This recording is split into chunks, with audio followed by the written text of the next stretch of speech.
ইরানের সঙ্গে চলমান যুদ্ধবিরতির মেয়াদ বাড়ানোর ঘোষণা দিয়েছেন মার্কিন প্রেসিডেন্ট ডোনাল্ড ট্রাম্প। পাকিস্তানের অনুরোধে যুদ্ধবিরতি দীর্ঘায়িত করা হলেও ইরানি বন্দরের উপর মার্কিন অবরোধ অব্যাহত রাখা হবে বলে জানিয়েছেন তিনি। এদিকে যুক্তরাষ্ট্রের নৌ অবরোধকে সরাসরি যুদ্ধ আখ্যা দিয়েছে তেহরান। ইরানে নতুন করে হামলা হলে উপসাগরীয় অঞ্চলের জ্বালানি অবকাঠামো ধ্বংসের মুখে পড়বে বলে হুঁশিয়ারি দিয়েছে আইআরজিসি।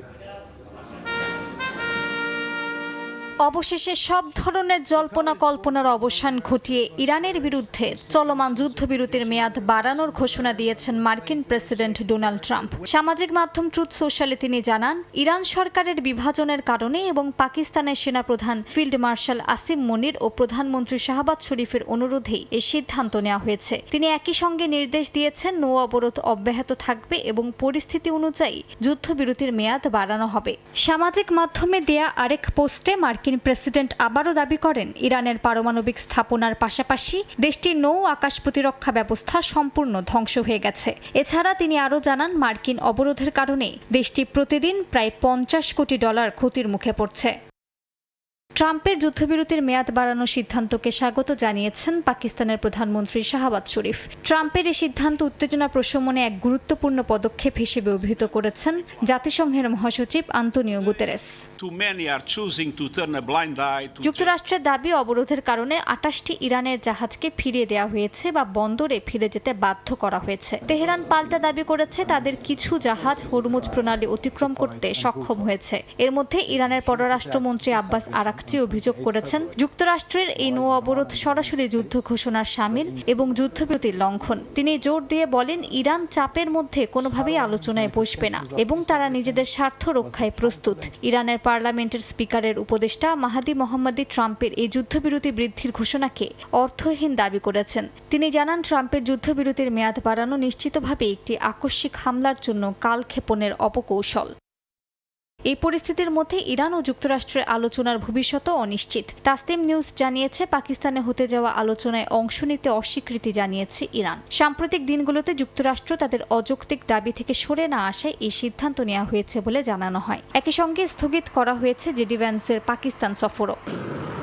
এর মধ্যে ইরানের রেভলিউশনারি গার্ডের আকাশ প্রতিরক্ষার প্রধান মাজিদ মুসাফি হুঁশিয়ারি দিয়েছেন, নতুন করে হামলা হলে উপসাগরীয় অঞ্চলের তেল অবকাঠামো সম্পূর্ণ গুঁড়িয়ে দেওয়া হবে। তিনি বলেন, উপসাগরীয় দেশগুলো যদি যুক্তরাষ্ট্রকে ঘাঁটি ব্যবহার করতে দেয় তবে পুরো মধ্যপ্রাচ্যের তেল উৎপাদন ব্যবস্থা বিপর্যস্ত হয়ে যাবে। অন্যদিকে ইসরায়েলের প্রধানমন্ত্রী বিনিয়ামিন নেতানিয়াহু দাবি করেছেন, ইরানের বিরুদ্ধে যুদ্ধের মাধ্যমে তারা অশুভ শক্তির বিরুদ্ধে লড়াই করছে এবং যুক্তরাষ্ট্রের সঙ্গে যৌথভাবে তাদের আঞ্চলিক অবস্থান আরও শক্তিশালী হয়েছে। মালিহা সুহরওয়ার্দী, সময় সংবাদ। এ নিয়ে আলোচনার জন্য স্টুডিওতে আছেন সহকর্মী ওমর ইনান। ইনান, আপনাকে স্বাগত জানাচ্ছে। শুরুতেই আমরা জানতে চাই আপনার কাছে যে বিষয়টি, যে অবরোধ তুলে না নিয়েও যুদ্ধবিরতির ঘোষণা দিয়ে দিলেন ডোনাল্ড ট্রাম্প, সেটি আসলে কেমন হলো? ইরান কি সেটি মানবে কিনা? ইরান তো মানবে না, সেটি তারা সাফ জানিয়ে দিয়েছে। তারা বলছে যে অবরোধের মুখে বা হুমকির মুখে তারা কোনো ধরনের আলোচনায় যাবে না এবং তারা তাদের সেই নীতিতে বা তাদের অবস্থায় এখনও তারা অটল রয়েছেন। বিশেষ করে আপনি জানেন যে পাকিস্তানের দ্বিতীয় দফা আলোচনা যেটি শুরু হওয়ার কথা, যেটি নিয়ে মার্কিন প্রেসিডেন্ট ডোনাল্ড ট্রাম্প এর মধ্যে মিথ্যাচার করেছেন। কারণ মার্কিন ভাইস প্রেসিডেন্ট যখন ওয়াশিংটনে অবস্থান করছেন, তিনি তখন দাবি করেছেন তিনি এরই মধ্যে ইসলামাবাদের পথে রওনা হয়ে গেছেন, যেটি একটি মিথ্যাচার এবং এটি গতকাল প্রমাণিত হয়েছে। একদম, যেটি বার্তা সংস্থা রয়টার্স দাবি করেছে এবং তাদের আসলে কথাই সঠিক হয়েছে। আমরা যদি সবশেষ একটু তথ্যগুলো দেখে আসি, তাহলে দেখতে পারবো যে ইরান ইসরায়েল সংঘাতের এই পর্যায়ে এসে হয়তোবা সংঘাত এখন যুক্তরাষ্ট্র এবং ইসরায়েলের মধ্যে সরাসরি নেই, কিন্তু এর মধ্যেও কিন্তু সংঘাত অন্যভাবে রয়েছে। আমি সেটি বলছি, যুদ্ধবিরতির মেয়াদ বাড়িয়েছেন ট্রাম্প। আপনি জানেন যে এরই মধ্যে 2 সপ্তাহের যুদ্ধবিরতির মেয়াদ শেষ হয়েছে এবং সেটির মেয়াদ বাড়িয়েছেন, যেটি কিনা আলোচনার মাধ্যমে স্থায়ী শান্তি চুক্তি হওয়ার কথা ছিল, সেটি না হয়ে আমরা দেখছি মেয়াদ বাড়ানোর দিকে যাচ্ছেন। এবং মার্কিন প্রেসিডেন্ট ডোনাল্ড ট্রাম্প দাবি করেছেন এবারও তিনি মূলত পাকিস্তানের দিকেই বল ঠেলে দিয়েছেন, অর্থাৎ পাকিস্তানের দোহাই দিয়ে তিনি মূলত এবারে বলছেন এবারও পাকিস্তানের কারণে তিনি মেয়াদ বাড়িয়েছেন এবং আলোচনার সুনির্দিষ্ট প্রস্তাব না দিলে এই অবরোধ চলবে বলে ট্রাম্প জানিয়েছেন। তিনি ট্রুথ সোশ্যালে যেমনটা বলেন আর কি।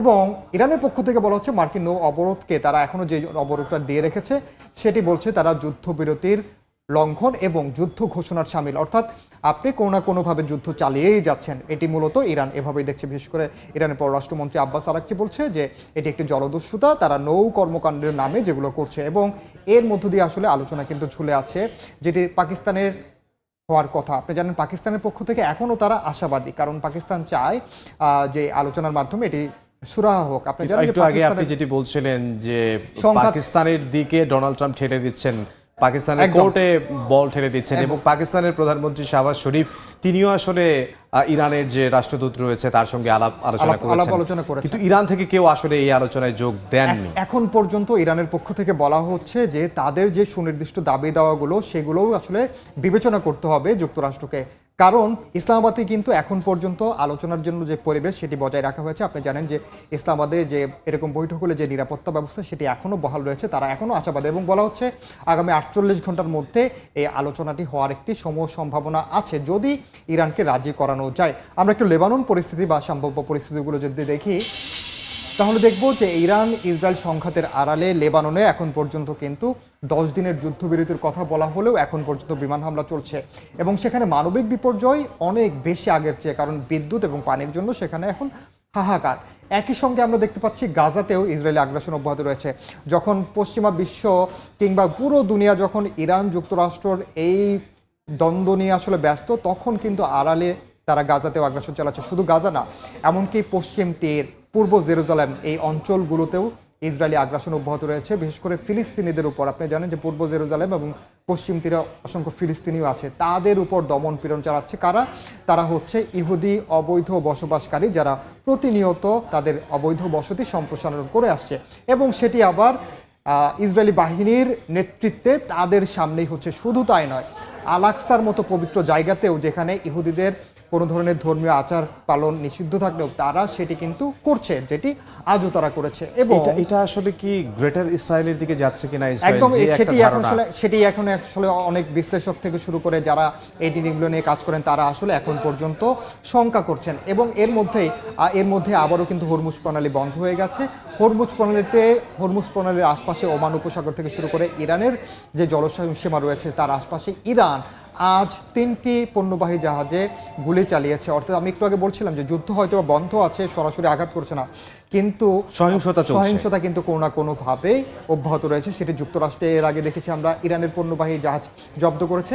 বর্তমানে আমরা আজ দেখলাম 3টি জাহাজে ইরান পাল্টা প্রতিক্রিয়ায় গুলি চালিয়েছে, যেগুলো কিন্তু আসলে পণ্যবাহী জাহাজ। এর মধ্যে পানামার পতাকাবাহী জাহাজও রয়েছে। এবং এই যে হরমুজ প্রণালী এর অস্থিরতার সঙ্গে আপনি জানেন যে আন্তর্জাতিক বাজারেও জড়িত, এবং আমরা দেখেছি যে আলোচনা যখনই ভেস্তে যাচ্ছে তখন আবার নতুন করে তেলের দাম কিন্তু জ্বালানি তেলের দাম বেড়ে যাচ্ছে। একটু আগে যেটি বলছিলেন যে লেবাননের বিষয়টি বলছিলেন, লেবাননে সহিংসতা চলছে, অব্যাহত রয়েছে, কিন্তু লেবাননের প্রধানমন্ত্রী তিনি কিন্তু কূটনীতির যে আলোচনা সেই আলোচনায় জোর দিচ্ছেন, তার কাছ থেকে হুঙ্কারও আমরা আসলে দেখতে পাচ্ছি। আসলে লেবাননে তো শুধুমাত্র একটি পক্ষ না, আপনি জানেন যে লেবাননের আবার তাদেরও বিরোধী পক্ষ আছে, হিজবুল্লাহরও কিছু দাবি দেওয়া আছে, তারাও কিন্তু আজও তারা হামলা চালিয়েছে ইসরায়েল অভিমুখে।